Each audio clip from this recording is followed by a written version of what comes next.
Chet at the studio. So once again, we're going to go back a little bit in time to another interview I did with the mayor of Angier, North Carolina, Mr. Bob Jusnes. Bob was a great person to speak with. We had a lot of fun.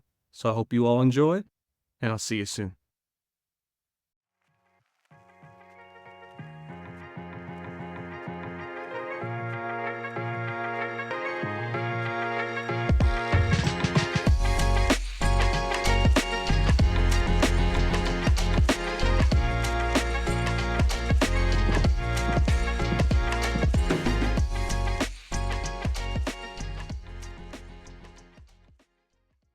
Today, I have a very special guest. I have the mayor himself of Angier, North Carolina, Mr. Bob Jusnes. Bob, how you doing today, sir? How's it going? Good afternoon. So today's podcast is going to be about some background on what Bob and myself have gone through that motivate us, inspired us to get where we are today and continue to go.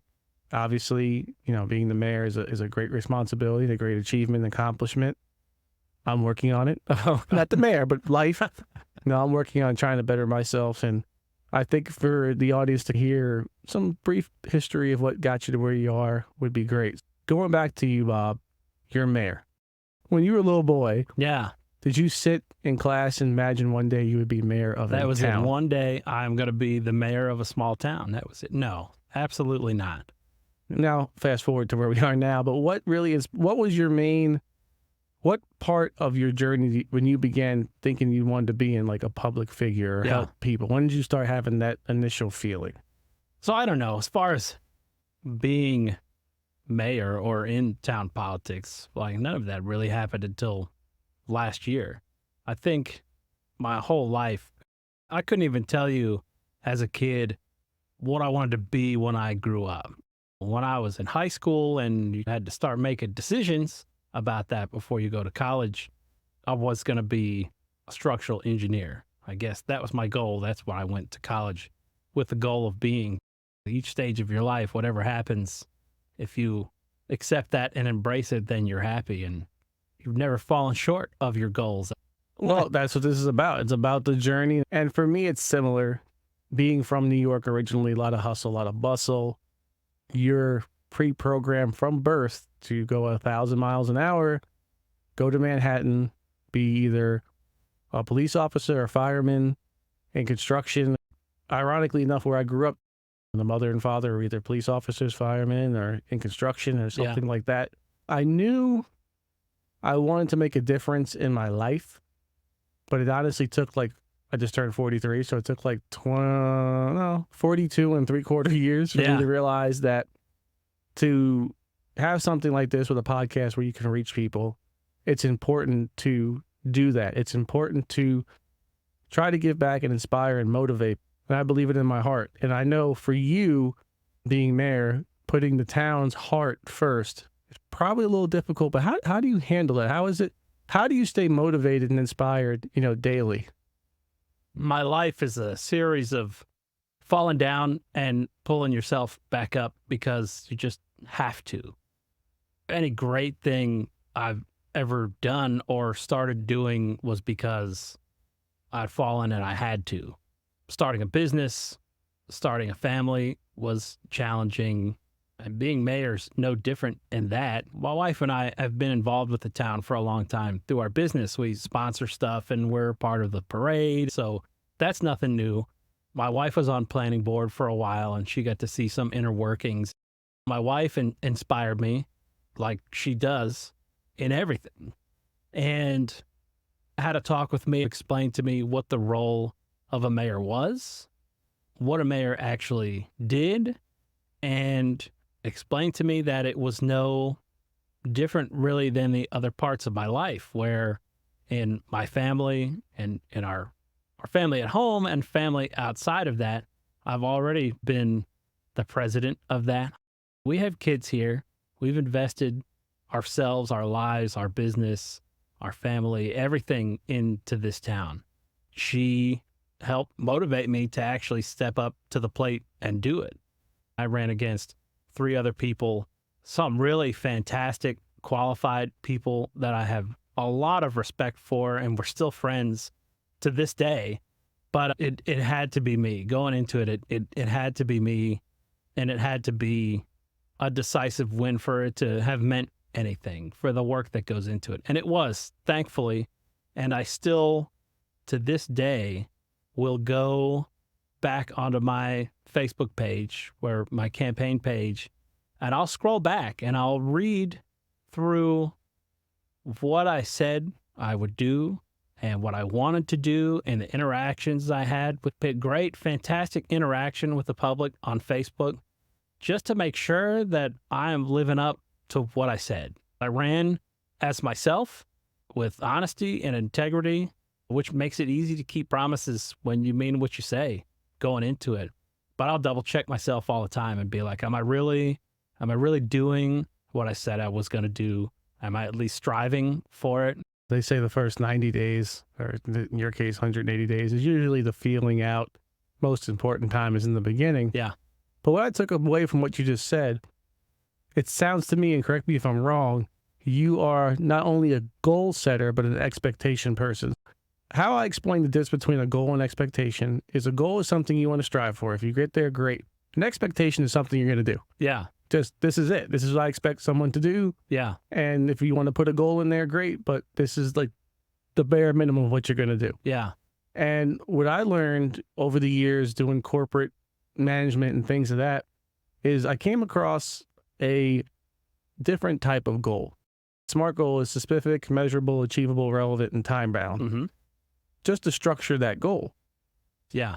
SMART goal is what I talk about now. And it's funny because some people come up to me and be like, what's your goal? I was like, I have a SMART goal. And they'll be like, what? And I explain like I just did. That leads to an expectation, if that makes sense. Yeah. When you see yourself advancing and getting strengths over time, will have you determine what expectations you not only have for yourself, but others. Yeah. And that's part of my journey, and that's part of my growth. What I like about you, Bob, is just the accountability, transparency. When you're in a mayoral role, it is crucial to me, and folks might disagree, is transparency. Yeah. And telling the public the truth.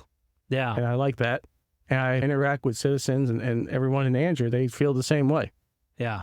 That's a result of me just being me. I learned a long time ago that if you're honest about everything, then there's nothing for you to keep track of.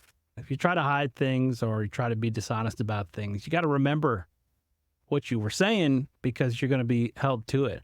The other great advantage I have sitting on the board now versus in the audience was I was there in the audience and I could see things and I had questions about things. And so now I know there are some things that we do on the board that need more explaining because, you know, when we sit on the board, the agenda that the public sees is 3 pages long. It just says what we're going to do. The agendas that I get and that are available to the public too, if you care to see them, are 180, 200 pages long, filled with information. There's no amount of time you could spend on a board to explain your thought process to everybody. But I try to clarify things. Sometimes I'll ask dumb questions up there because, I don't know, I'm not afraid to ask a dumb question, but maybe there's somebody else. I was that guy in the audience that didn't know what was going on. And we've had commissioners in the past and we have commissioners now that will do the same thing, is ask questions just to clarify things for the public. If we're all acting with the best interest of Angier at heart, which I believe we all are, then there's nothing to hide in how our decisions are made. If anything, we really try to voice out why we make the decisions we make.